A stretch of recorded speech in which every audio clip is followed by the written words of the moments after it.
absolutely adores them. Michael is charming, really kind, soft and gentle.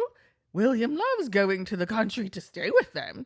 Their family life is so soothing for him, as it's so different from his own family. Another country grandee says, I've heard that Prince William is obsessed with Carol. She's the mummy he always wanted. Oh dear. Yet it's Carol with what some call her hyacinth bucket aspirations of grandeur, who, rumor has it, puts people's backs up in a way that Kate does not. Some people have apparently found her exacting. A skilled craftsman who worked at Anmer Hall, William and Kate's country home right next door to Rose Hanbury's, and is used to a roster of prestigious and potentially tricky customers, said that he found Carol the most difficult client he had ever worked with. She was exceedingly demanding, fussy, and questioned everything. Carol has put her stamp on Anmer, decor-wise, far from being a typical aristo abode with threadbare rugs and dog hair everywhere, like, say, Windsor and Balmoral. It is, according to a visitor, like a gleaming 5-star hotel with cushions plumped and candles lit. Another adds, it's very Buckinghamshire. While Kate has praised her close family and happy childhood, there's no denying that Carol is a formidable matriarch. Carol is a terrible snob, alleges a friend of Donna Eyre, the ex-girlfriend of Kate's brother James.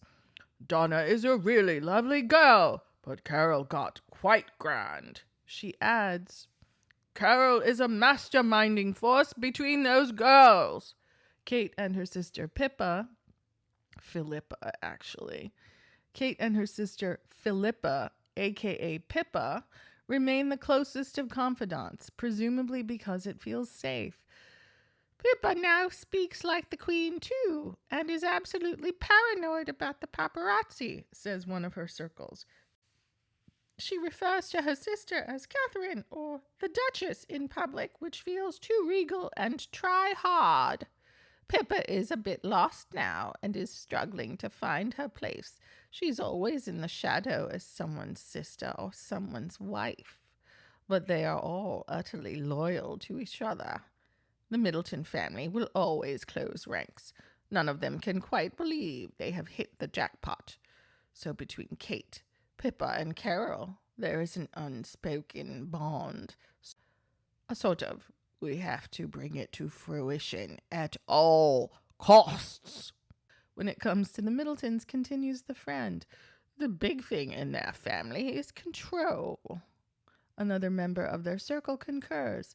In person, Catherine is a bit warmer and slightly more fun than in public, but you are aware that she is always aware of how careful she has to be. There is a level of control that she has to retain. I don't think she'd know how to fully let her guard down now, even if she wanted to.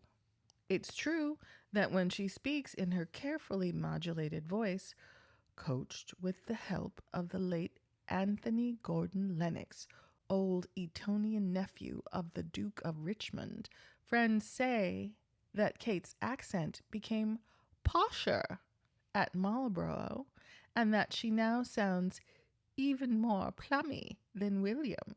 She says all the right things and more often prefers to be called Catherine. But where is the passion? Maybe this is a defense against appearing like Diana, Princess of Wales, who put the firm's backs up by being over-emotional, volatile, vulnerable, and skittishly complex. But God, she was loved for it. Publicly, Kate may not inspire Lady Di levels of adoration, but she certainly has a following, a big one. And as time has gone on, the other royals have developed great respect for her because she's doing the job so well. She doesn't create press headaches or court scandal, which, given everything else that is going on, is an almighty relief, says a courtier. Her loyalty has been noted and duly rewarded. In 2018, the Queen bestowed on her granddaughter-in-law the Royal Family Order, one of the highest orders that the monarch can bestow upon a female member of the royal family. This is undoubtedly well deserved. Not everyone is pro Kate. It's no secret that the royal sisters-in-law never got on. I don't think she ever pulled Meghan under her wing and said, "I'll show you the ropes," said a friend. Catherine and William were very circumspect from the beginning about Meghan, which hurt and incensed Harry. William rightly cautioned Harry to slow the relationship down. That's why they all fell out as the rift got deeper between the brothers. Kate, who used to be so close to Harry, tried to pacify things, but her loyalty will always be to William. Then there was an incident at the wedding rehearsal. Another friend of the Cambridges claims it was a hot day, and apparently there was a row over whether the bridesmaids should wear tights or not. Kate, following protocol, felt that they should. Meghan didn't want them to. The photographs suggest that Meghan won. Kate, who has impeccable manners, sought the opportunity to put Meghan in her place, reprimanding her for speaking imperiously to her Kensington Palace staff. In the palace, you hear numerous stories of the staff saying, "So-and-so is a nightmare and behaves badly," but you never hear that about Kate, says a royal insider. Another courtier says, "Kate keeps her staff, whereas Meghan doesn't. Doesn't that say everything?" Kate's loyalty extends to a coterie of friends that is incredibly small, tight-knit, and long-standing. Yet you never see her out lunching with girlfriends, as we did Diana, papped, giggling on the steps of San Lorenzo. Her group, on the face of it, appears more staid or cautious. Who in the heck are they? 'Cause I couldn't name a one of them. Kate is one of us in the sense that all her friends are Sloanes and aristocrats, says one of her groups. She's very much decided that that's her tribe, even though she wasn't actually born into that background. Commendably, she's kept her girlfriends from Marlborough, including Amelia Jardine Patterson and Trinny Foyle, as well as blending with William's friends such as Lady Laura Mead and her husband James Mead, and Thomas Van Straubenzee and his wife Lucy Lanigan O'Keefe, who teaches at Thomas's Battersea, where Charlotte and George go to school.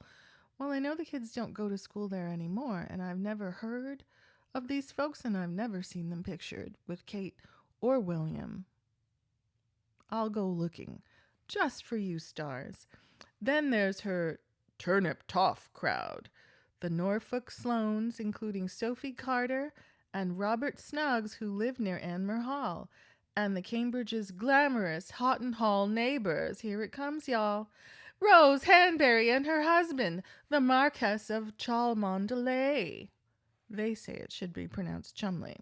Why did they put all those extra letters in there, though? With whom there was an alleged falling out last year over Rose's apparent closeness to William. Oh. The whole of Norfolk was agog, and the story spilled over into the newspapers. No party has commented publicly on the matter. Oh, yes, like that right there. Oh. Outwardly, it seems that with years of scrutinizing public pressure, Kate has become perilously fit, just like, some point out, Princess Diana. One could argue that Kate is naturally fit, and indeed, like Pippa, a vigorous exerciser. Or perhaps her size is down to the stress of being a multitasking mother of three, one countenancing the additional worries of defending a royal family seemingly under siege. "William is absolutely incandescent about Megxit," a courtier confides. "Every time the Sussexes issue a statement, it hits everyone like a fresh bombshell. The Cambridges are left reeling like everyone else. Everyone is terribly worried about how this is affecting the Queen."